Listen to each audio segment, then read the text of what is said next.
JEE main ఫలితాల్లో ముగ్గురు తెలంగాణ విద్యార్థులతో 100% తో తెలంగాణ ఫస్ట్ నారాయణదే. ముంబైలో ఒక విషాదం జరిగింది. అదేంటంటే బిర్యానీ పుచ్చకాయ తిన్న తర్వాత ఒకే కుటుంబంలోని నలుగురు మృతి చెందారు. అసలు కారణం ఏమై ఉండొచ్చు? డాక్టర్ ఆశీష్ రెడ్డి గారు లైవ్ కాల్ అందుబాటులో ఉన్నారు. ఆయన అడిగి మరింత సమాచారం తెలుసుకుందాం. డాక్టర్ గారు నమస్తే అండి. నమస్కారం అండి. డాక్టర్ గారు, ఇదేంటి అసలు? అంటే బిర్యానీ పుచ్చకాయ అది కాంబినేషన్ ఏమన్నా వర్కౌట్ అవ్వలేదా? అట్లా తినకూడదా? లేకపోతే ఏదైనా ఫుడ్ పాయిజన్ అయ్యిందా ఒకేసారి దాంట్లోనో దీంట్లోనో? లేదంటే పుచ్చకాయలో ఏమన్నా ఈ మధ్యన మనం చూస్తున్నాము చాలా రకరకాల ఇంజెక్షన్స్ అవి వాటి ఇష్టానికి పంపించటము, పండకుండానే పండేలాగా చేయటం ఇవన్నీ చూస్తున్నాం. దానివల్ల ఏమన్నా జరిగి ఉండొచ్చా? కానీ బిర్యానీ తిన్న తర్వాత ఇది తింటే ఎందుకు అయింది అలాగా? కొంచెం కన్ఫ్యూజన్ ఉంది, ఒకసారి చెప్పగలుగుతారా? సో ఇది కోఇన్సిడెన్సే, కానీ జనరలీ బిర్యానీ తిన్న తర్వాత వాటర్ మెలన్ తినడం వల్ల ఎటువంటి నష్టం లేదు. యాదృచ్ఛికమే అయితే ఇది 100% యాదృచ్ఛికమే. కానీ ఇక్కడ జరిగింది ఏంటంటే, ఈ వాటర్ మెలన్ లో ఐ థింక్ ఇప్పుడు ఇవన్నీ మీరు అన్నట్టు రైపెనింగ్ చేయడానికి ఈ కాల్షియం కార్బైడ్ లాంటి సబ్స్టెన్సెస్ యూజ్ చేస్తుంటారు కదా. సో దాని వల్ల అది ఇంకోటి కలరింగ్ ఏజెంట్స్ చేస్తారు. అంటే ఇప్పుడు అది మనకి పుచ్చకాయ కూడా రెడ్ గా కనిపించడానికి, రెడ్ గా లోపల రెడ్ కనిపించేది కూడా మనము ఆ కెమికల్ యూజ్ చేస్తారు. సో అయితే వీళ్ళకి ఏమైంది, వీళ్ళు నైట్ తీసుకున్నారు, నైట్ బిర్యానీ తిన్నారు, వీళ్ళతో పాటు చాలా మంది ఫ్యామిలీ మెంబర్స్ కూడా తిన్నారు డిన్నర్. నైట్ 1 తర్వాత వీళ్ళ ఫ్యామిలీ ఓన్లీ వాటర్ మెలన్ తీసుకున్నారు. మార్నింగ్ 5-6 కల్లా సివియర్ డిహైడ్రేషన్, మోషన్స్, వామిటింగ్స్ అని హాస్పిటల్ అడ్మిట్ అయ్యారు. కానీ వచ్చిన 1-2 అవర్స్ లో వాళ్ళకి మనకి డాక్టర్స్ ఐడెంటిఫై చేసిందంటే ఫాస్ట్ గా కిడ్నీ ఫెయిల్యూర్ లో కూడా పోతుండే. జనరల్లీ ఫుడ్ పాయిజనింగ్ వల్ల కిడ్నీ ఫెయిల్యూర్ అంత ఈజీగా రాదు. సో దీంట్లో డెఫినెట్లీ ఏమైంది అంటే, మనకి అది ఏదైతే మనం వాటర్ మెలన్ తిన్నారో దాంట్లో వాళ్ళు డెఫినెట్లీ కెమికల్ కలిసింది. డెఫినెట్లీ దాంట్లో మనకి రైపనింగ్ ఏజెంట్స్ కానీ లేకపోతే కలరింగ్ ఏజెంట్ కానీ కలవడం వల్ల ఫాస్ట్ గా నలుగురు ఫ్యామిలీ మెంబర్స్ కి సివియర్ గా రీనల్ ఫెయిల్యూర్ లోకి వెళ్ళిపోయారు, అంటే కిడ్నీ ఫెయిల్యూర్ కి వెళ్ళిపోయారు. That's the reason for death. Infection వల్ల ఇంత ఫాస్ట్ గా డెత్ అనేది జరగదు. ఎందుకంటే వాళ్ళని హాస్పిటల్ రీచ్ చేసింది కూడా 1-2 అవర్స్ లో. ఆ సివియర్ డిహైడ్రేషన్ స్టార్ట్ చేసినాక కూడా 1 అవర్ లో వాళ్ళు హాస్పిటల్లో ఉన్నారు. కానీ అంత టాప్ హాస్పిటల్ లీలావతి హాస్పిటల్ తీసుకుపోయినాక కూడా వాళ్ళు సర్వైవ్ కాలేదంటే ఇట్ కుడ్ బి ఆ కెమికల్ పాయిజనింగ్ వల్ల అయి ఉండొచ్చు. బట్ డెఫినెట్లీ ఇది ఫుడ్ పాయిజనింగ్ వల్ల అనేది అయితే మనం డెఫినెట్లీ అనుకోనిలేదు. అంటే డాక్టర్ గారు, జనరల్ గా డయేరియా అనేది ఇప్పుడు ఫుడ్ పాయిజన్ అయినప్పుడు డయేరియా స్టార్ట్ అవుతుంది. వెరీ కామన్ అది. ఆ డయేరియా వచ్చిన తర్వాత కూడా కొంచెం టైం ఉంటుంది. మరి ఇంత స్పీడ్ గా ఎలా చనిపోతారు అనేది నాకు అర్థం కాదు. అదే, సో ఇదే వీళ్ళు చనిపోయింది డయేరియా వల్ల కాదు. సడన్ గా వాళ్ళకి రీనల్ ఫెయిల్యూర్, కిడ్నీ ఫెయిల్యూర్ అయింది అంటే ఏదో టాక్సిక్ సబ్స్టెన్స్ వీళ్ళు తీసుకున్నారు. టాక్సిక్ సబ్స్టెన్స్ ఇప్పుడు ఎట్లా వచ్చింది? ఇప్పుడు బిర్యానీ వల్ల అయితే కాదు, ఎందుకంటే బిర్యానీ వాళ్ళ ఫ్యామిలీలో వేరే మెంబర్స్ కూడా తీసుకున్నారు. సో వాళ్ళకి ఏం కాలే. సో డెఫినెట్లీ ఇది వాటర్ మెలన్ వల్ల వచ్చి ఉంటుంది. సో వాటర్ మెలన్ ని వాళ్ళు కెమికల్ అనాలిసిస్ కి తీసుకెళ్లారు ఆల్రెడీ.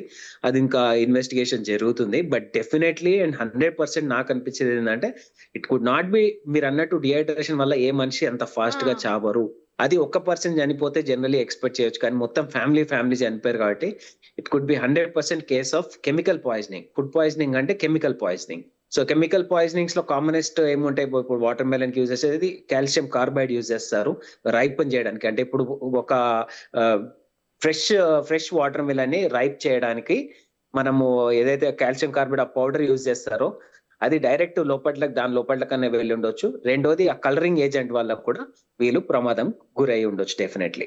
డాక్టర్, నాకు ఇంకో డౌట్ ఏంటంటే, ఇప్పుడు మీరు కిడ్నీ ఫెయిల్యూర్ వల్ల చనిపోయారంటారు. కిడ్నీ ఫెయిల్యూర్ కూడా అంత ఇమ్మీడియట్ గా జరుగుతుందా? కిడ్నీ ఫెయిల్ అయిన తర్వాత కొంత టైం ఏమన్నా ఉంటుందేమో కదా, మరి ఇంత ఇమ్మీడియట్ గా జరుగుతుందా?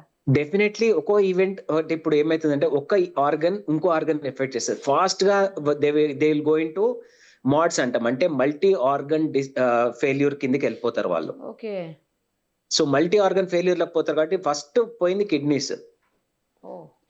కిడ్నీస్ ఒక్కసారి పోయిన తర్వాత అట్లా మల్టీ ఆర్గన్ లకి వెళ్ళిపోయారు. మల్టీ ఆర్గన్ ఫెయిల్యూర్ లోకి పోయారు. బై ఈవినింగ్ పాపం 4 family members they succumb to death. కేవలం అందులో వాడిన ఏదో విషం అయి ఉండాలి. ఇక విషమనే అనాలి, మరి వేరే 100%.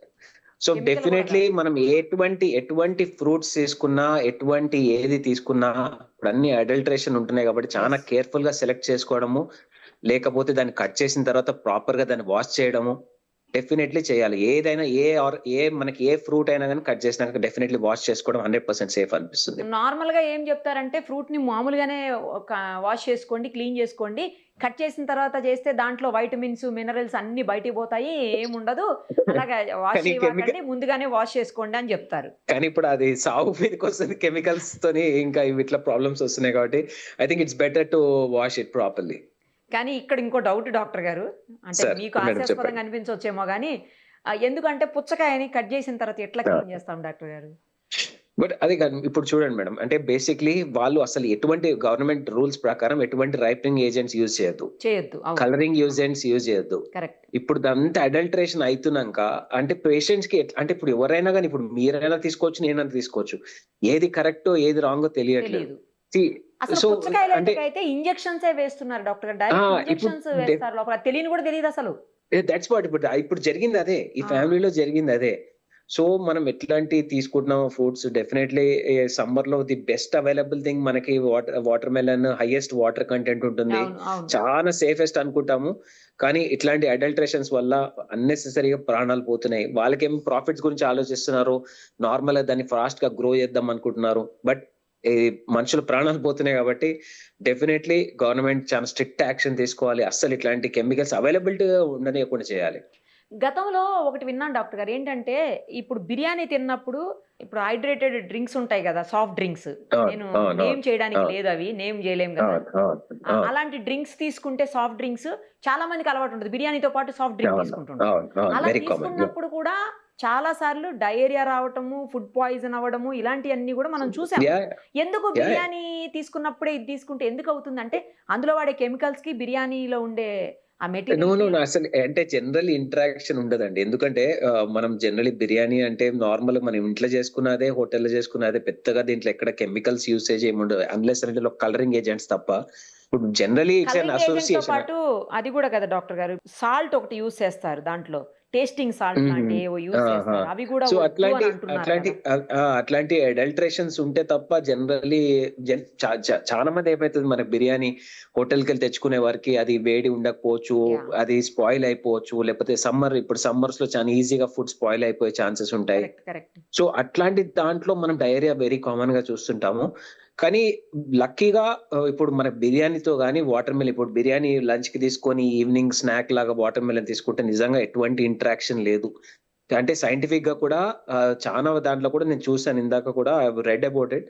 ఎక్కడ కూడా అఫీషియల్‌గా ఎక్కడ దీని గురించి ఇంటరాక్షన్స్ లేవు. చాలా సేఫ్‌గానే ఉంది.